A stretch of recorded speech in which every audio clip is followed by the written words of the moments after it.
In today's episode, we talk massive highs and terrible lows. Developed to commemorate Subaru's 40th birthday and their third straight WRC manufacturer's title, the 22B was a homologation special that was only produced for 5 months with a total of 425 produced. 400 were sold in Japan and sold out within 30 minutes to 48 hours, depending on who you believe. But even on the slow side, that kind of volume would equate to 73,000 a year. That would be more than VW and Audi combined in 2023 in Japan. Almost as much as Merc and BMW in that same period. Hell, that would equate to 70% of Subaru's total sales for 2023 in Japan. The rest? 16 for the UK, 5 for Australia. And apparently, Subaru America was hiding one as well. For such a special moment, Subaru went all out. They took the EJ20K, stroked it and added factory forged internals, the heads and turbo from an STI, but with the unique closed deck crankcase, making the bespoke EJ22G. Although the gentleman's agreement of Japanese car manufacturers stated a power limit of 280 horsepower, it was clear to all that it had definitely more than that.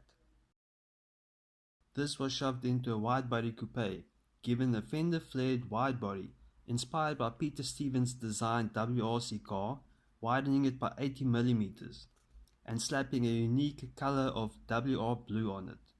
A wide-body on a wide-body. Wow.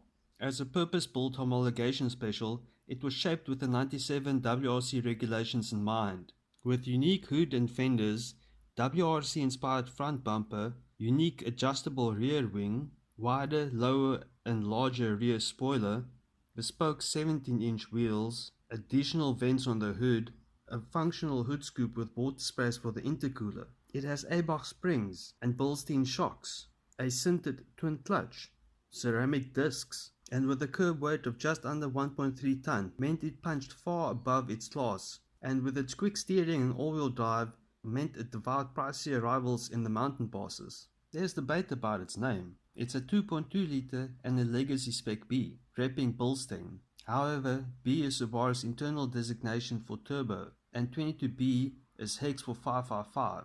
Make of that what you will. All I know is that this adds up to one of the most sought after Subarus. So sought after in fact, that number 156, with only 40,000 odd kilometers on it, sold for $312,000. Colin McRae's prototype, number 000, was auctioned in 2023 for £480,000.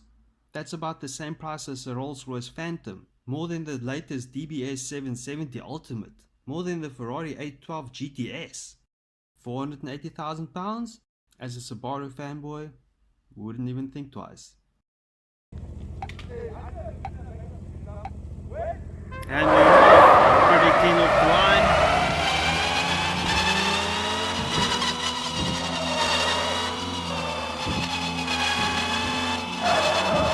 Oh, catching a bit much on the inside.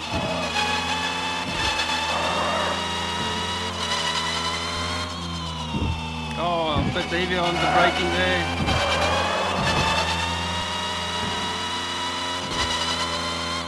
Having to lift there to just keep it on the track.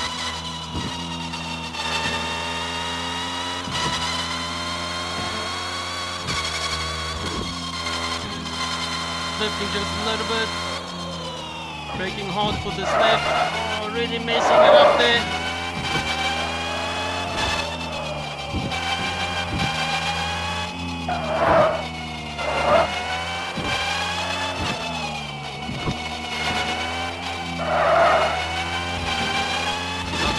Some speed on this last section. Oh no, just messed up the line coming out of the corner, but now flat taps on the power all the way through to the kink up front here.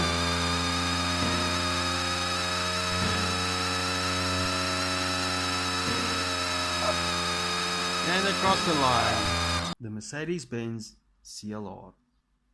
A prototype race car designed for the Le Mans Grand Touring regulations.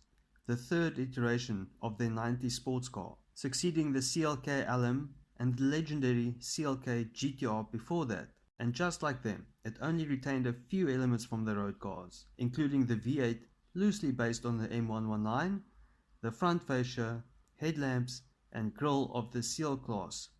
The rest, all new. In 1999, Mercedes took 3 to Le Mans, and even though they had 35,000 kilometers of testing, the car suffered from aerodynamic instabilities on the long straight, causing Mark Webber to go airborne in qualifying, requiring a whole rebuild. But on its first lap out, it happened again and landed on its roof. The remaining 2 cars were altered and drivers given instructions, but they continued to race. About 4 hours in, battling amongst the leaders, Peter Dumbreck's CLR suffered this issue, went airborne, but this time vaulted over the safety barriers, crashing into trees, and somersaulted several times before stopping in the field. These accidents made Mercedes not only withdraw from the CLR's debut race, but they straight up just cancelled the whole CLR project and moved completely out of motorsport. No, dear viewer, this isn't some alternate script from last week. 44 years later, it was just history repeating itself. The same place, the same company, and the same outcome.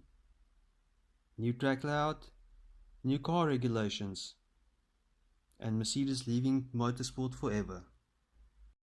The naturally aspirated 32-valve GT108C V8, loosely based on the M119 used in the road cars at the time, was increased to a 5.7 litre to compensate for the new air restrictor limitations, which allowed it to produce around 450 kilowatt, and with a body lower and smaller than the previous CLK LM, and weighing about 900 kilograms, it was built to go fast. And like I mentioned, it had extensive testing. They tested at California Speedway, Homestead Miami Speedway, at Magny-Cours in France. 3 CLRs competed in a 30-hour test session, covering nearly 13,000 kilometers. By winning the previous year, Mercedes was guaranteed 1 entry for Le Mans. They chose CLR number 4, Webber's car. By all accounts, this should have been a winner, yet it never completed a single race. All this wasted potential. What a shame.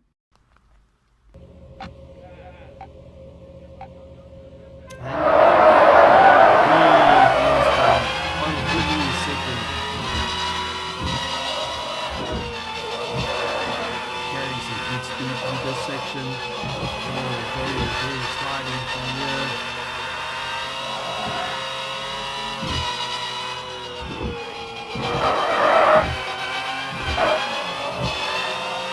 Good line and speed through there.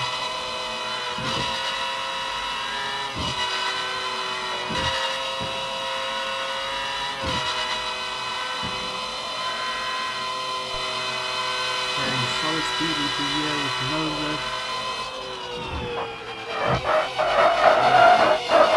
Oh, look at the power, just barely handling it. Again, oh man.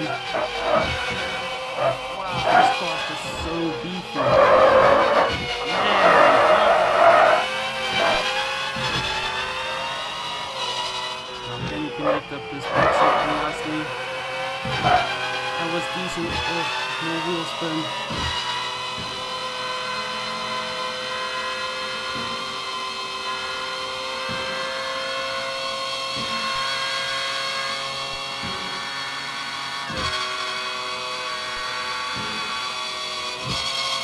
And across the line.